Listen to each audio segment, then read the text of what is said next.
as you progress in practicing meditation, you want to notice that there is a identity that's occurring that is who you refer to when you say, I was distracted. I noticed I was distracted.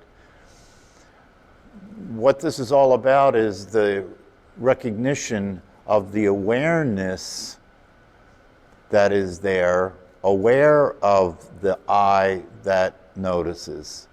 And the awareness that's aware of the I that notices is the essential self, is the actual self, is reality itself. The I that notices is just another thought. You know, I know that those of you who have been coming to this class on a regular basis, probably at this point you recognize how much repetition there is here. You know, how these things are said over and over again in many different ways, but that's intentional. That's the way you learned to be who you are, is through repetition, right? And so it's the same process of unlearning who you are by repetition, by continuing to notice the automatic generation of the idea you have of yourself, the automatic generation of the idea you have of yourself. To be able to pay attention in such a way where you can actually see, right, that there is this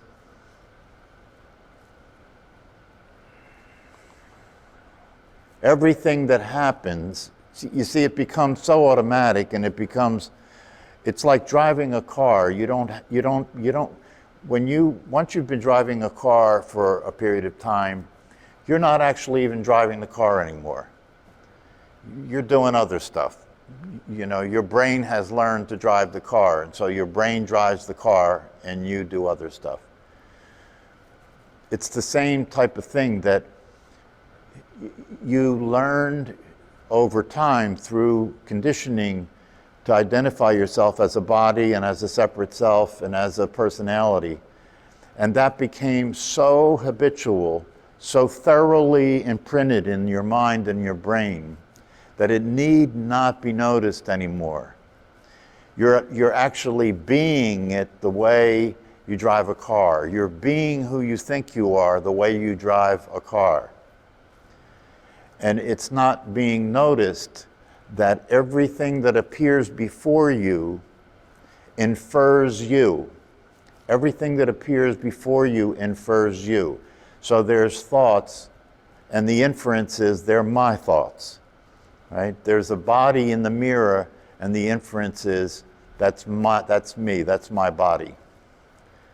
And this occurs for everything. The identity claims all that appears. It's my life, it's my body, these are my thoughts, these are my feelings. Everything that's happening is happening to me. But you don't think that, you see, you don't think that, you don't add that, you don't have to add it anymore, that these are my thoughts or that this is my body. It's so thoroughly programmed that you're being it. And when you're being it, if you talk, you're speaking as it. You speak as it. And it's so insidious that you could speak as it, talking about not wanting to be it. Do you follow that? You could speak as it, talking about not wanting to be it, because the it that you are, the mental state that you're in, the it that you are, can come to understand the possibility of freedom. This is the real trap that people get stuck in. As an identity, you come to understand, and in a mental state, in a state of mind, you come to understand the possibility of freedom. You come to understand that, oh yeah, this makes sense. You know, if you really look at it, when you've come to this class, probability is, and this was also the case for myself, and I'm sure it's for everybody. At some point, when you come across these teachings and these practices, whether you read it in a book, whether you hear it from a teacher on YouTube, or whether it just occurs to you as a contemplation, it just arises as a realization. The mind takes it and says, oh yeah, it's possible to be free. It's possible to be like the Buddha. It's possible to be like Christ. It's possible to have peace. It's possible to be happy.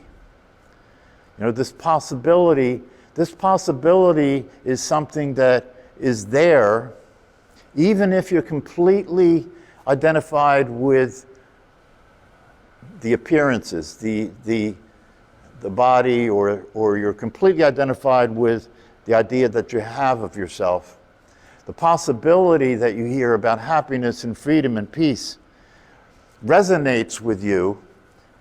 And the reason it resonates and it's seen to be attractive, like a firefly flying toward the flame, it has that kind of draw, you know. The reason it's so attractive and it appeals to you is because who you actually are, even when you don't know it, is aware of the possibility of being happy. Because who you actually are is happy.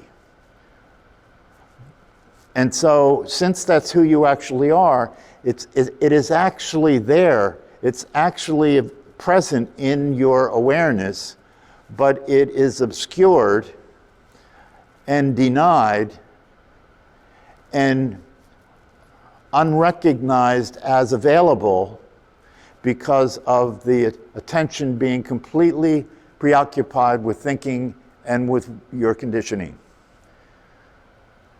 You know, I heard Rupert was talking about this the other day, and he said that the radiance of the sun is always happening. When the earth turns its back on the sun, when the earth turns away from the sun, right, it appears to be dark, right? But that doesn't mean the sun's not there and the sun's not radiating. The sun doesn't go down. The sun doesn't come up, right? The sun doesn't come out after it rains. You see how the mind works? It takes things and it interprets them in a way that creates an illusion that's not real. The sun doesn't come out after it rains. The sun was always there. And this is the same with us. This is why we're developing our ability to pay attention, because we need to be able to pay attention intentionally to that which is always there and radiating. When we're so addicted to thinking, when we're so compelled to stay in this trap, this mental state. And one of the reasons that it is challenging, and I've said this before, but it can't be said enough because it has to really be appreciated. One of the reasons that it's so challenging is because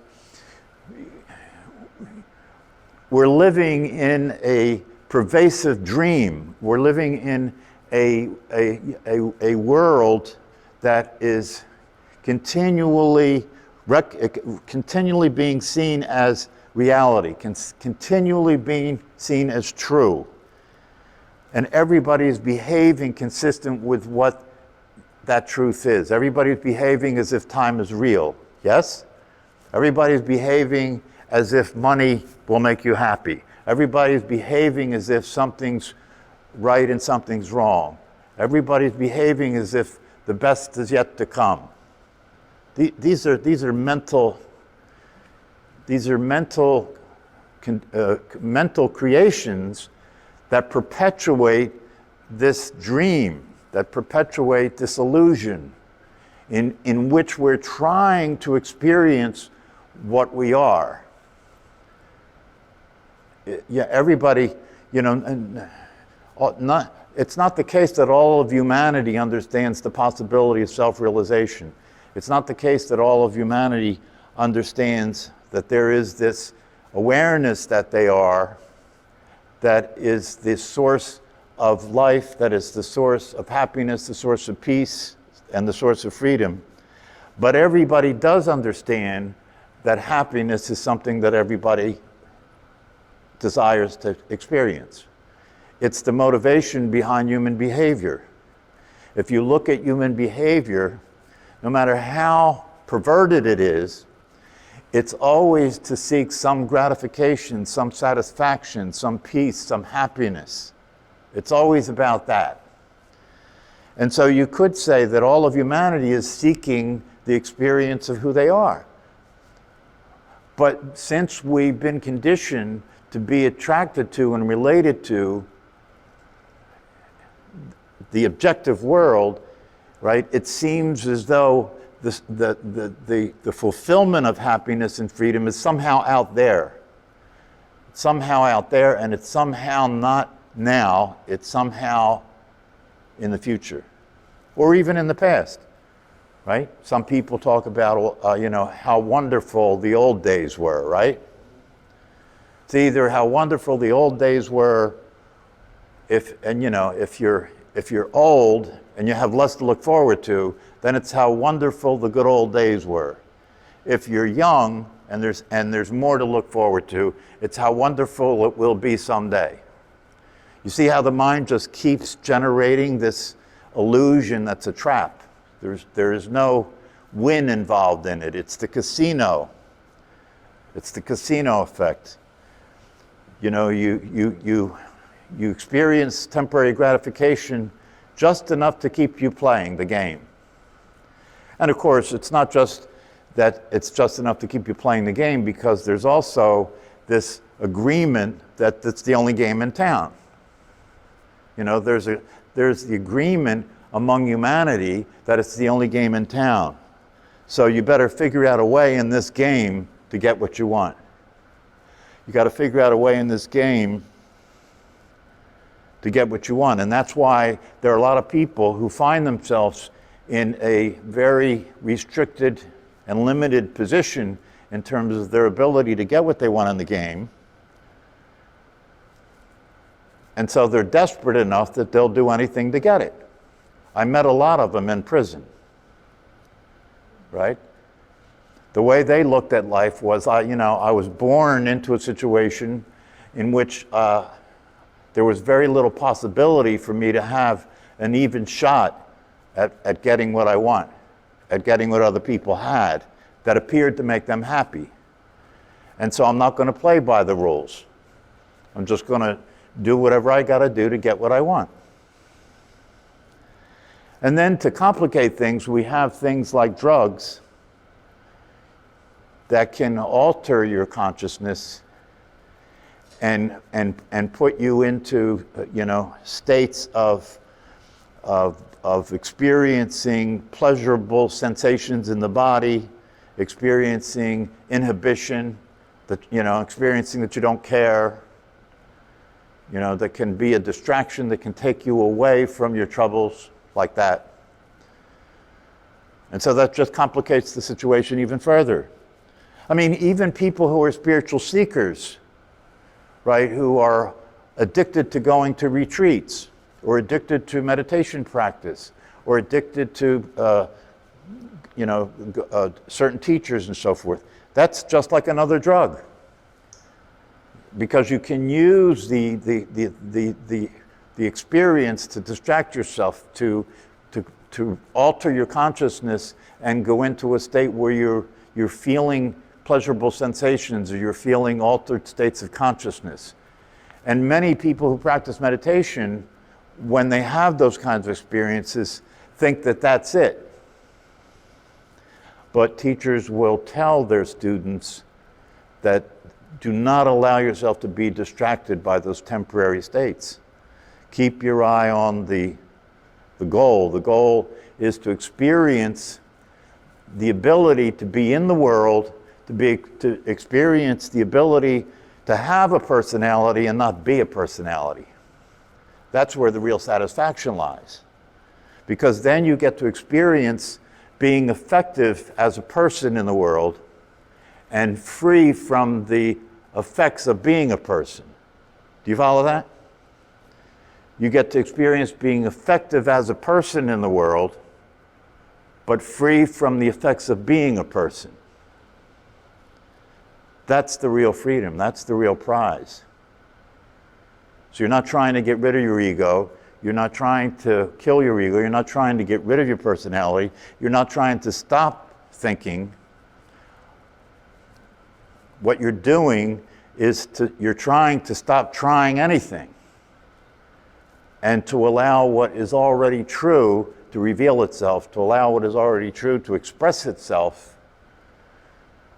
And that's the fulfillment of the possibility of a human life. To allow what's already true to reveal itself, to allow what is already true to express itself. And that's not going to happen on its own, because you're already conditioned, completely conditioned in a different way. But the beauty of understanding how this works is you don't have to totally uncondition your conditioning. All you have to do is see it as conditioning and know that it is not reality, know that it is not actual. I was talking to someone today about this, and one of the qualities of somebody who's an experienced meditator is resilience, meaning that something happens and right after it happens, you can let it go. That's a big thing, really, when you think about it, because there are a lot of people that have something happen in their life and they keep experiencing it the rest of their life. They stay upset the rest of their life. They don't talk to people who are in their family for years and years. They get stuck in a post-traumatic state for the rest of their lives. So one of the things that these practices and teachings allow you to do is to be able to see things clearly so you don't get stuck with them. You can just let them go. If something happens and you see it generates a reaction and it generates an upset and it stimulates stuff in the body, flight and fight response and so forth, but you're awake and aware and you can see that there is really no threat, like it says in the Course in Miracles. You're awake and aware and you can see that there's really no threat. That which is real cannot be threatened. And so you let it go immediately. You see immediately what it is and you let it go. It's one of the teachers talks about this like saying, writing on water. It leaves no impression. Whatever happens leaves no impression. So, part of my intention when I give these talks to you is I want to continue to inspire you. The word inspiration means to breathe life into. Inspiration, to breathe life into.